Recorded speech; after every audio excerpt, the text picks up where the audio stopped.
తెలంగాణ రాజకీయాల్లో మరోసారి పెను సంచలనం. గత కొంతకాలంగా దేశవ్యాప్తంగా చర్చనీయాంశమైన ఢిల్లీ లిక్కర్ కేసులో సరికొత్త మలుపు చోటు చేసుకుంది. ఎమ్మెల్సీ కవితకు కేంద్ర దర్యాప్తు సంస్థ సిబిఐ తాజాగా నోటీసులు అందజేశారు.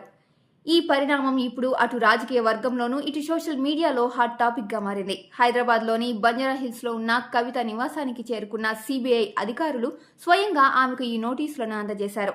ఈ నెల 16వ తేదీన ఢిల్లీలో విచారణకు హాజరు కావాలని ఢిల్లీ హైకోర్టు ఆదేశించిన నేపథ్యంలో సిబిఐ ఈ చర్య తీసుకుంది.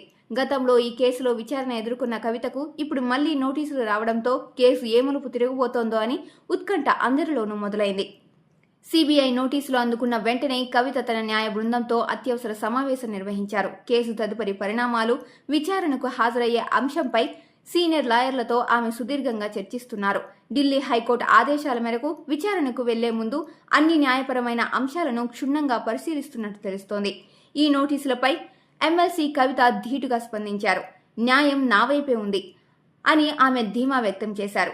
గతంలో లాగే ఇప్పుడు కూడా సిబిఐ విచారణకు పూర్తి స్థాయిలో సహకరిస్తానని ఆమె స్పష్టం చేశారు.